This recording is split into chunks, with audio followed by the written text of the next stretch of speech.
రోజున దేవుడు నాతో మాట్లాడాడు. ఆ తర్వాత ఆదివారం నేను అడిగాను దేవుడు, నేను సాక్ష్యం చెప్పాలనుకుంటున్నానని సిద్ధపడ్డాను, కానీ చెప్పలేకపోయాను. 26వ తారీఖున కూడా నేను సిద్ధపడ్డాను, చెప్పలేకపోయాను. నేను అడిగాను దేవుడు, ఎందుకు నేను చెప్పలేకపోతున్నానంటే టైం ఉంది. ఒక సంఘస్థులు ఎవరో కూడా అడిగారు, నువ్వు ఎందుకు సాక్ష్యం చెప్పలేదని. నాకు తెలియకుండానే వాళ్ళతో కూడా నేను టైం ఉందని చెప్పాను. నిజమే. ఎందుకంటే శుక్రవారం మరి యాకోబు బేతేలుకు పో నువ్వు అని చెప్పి దేవుడు మాట్లాడాడు.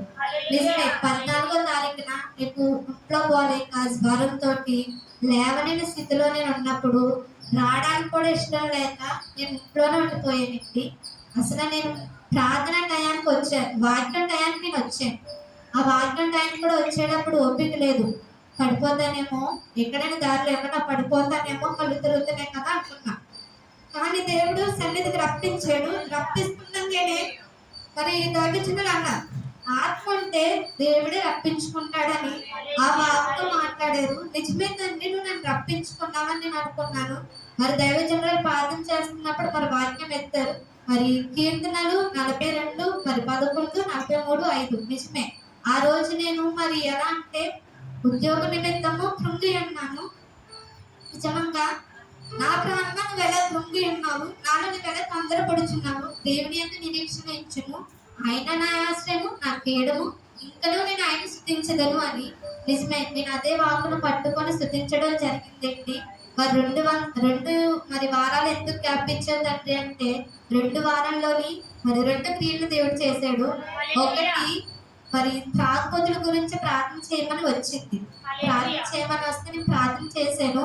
ప్రార్థన చేయగా మరి ఒక త్రాగుబోతు నుంచి 2 ఆడవాళ్ళు రక్షింపబడ్డారు. చిన్న పిల్లలండి, పెద్ద పిల్లలు కూడా కాదు, యవనస్తులు ఒకరు, ఒక చిన్న బిడ్డ. మరి ఎందుకు ప్రార్థించమన్నావో నాకు తెలియదండి. ప్రార్థించానని ప్రార్థించగా ఎవరైతే మరి ఆ ఒక్క సంఘటన నుంచి తప్పించుకున్నారో వాళ్ళొక్క తల్లే నా దగ్గరకు వచ్చి జరిగింది చెప్పింది. అప్పుడు నాకు అర్థమైంది, దీని గురించి నువ్వు నన్ను వాడుకున్నావు తండ్రి అని అనుకున్నా. మరి 2వ వారము మరి ఒక అమ్మాయి యవనస్తురాలే, మరి తనకి ఇష్టం లేని పెళ్లి చేస్తున్నారు ఇంట్లో అని చెప్పి చావడానికి సిద్ధపడింది.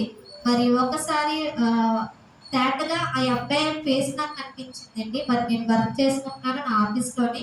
మధ్యాహ్నకాల సమయంలో మేబీ ఇంచుమించు 2-3 టైం అవుతుంది. నిజమే. అక్కడే నేను మోకాలు వేసి ప్రార్థించడం జరిగింది.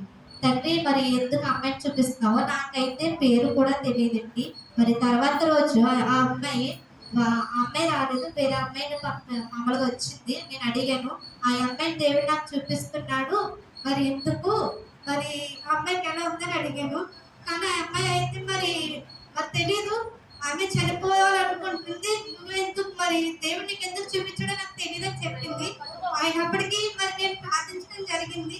మరి దేవుడు నాకు ఎంతగానో మరి ఏర్పరచుకున్నారు. దాన్ని బట్టి దేవుడికి డెఫినెట్గా చెల్లించుకుంటున్నాను. మరి తండ్రి, నువ్వెందుకు చెప్పాలనుకుంటున్నావు నాకు తెలియదు.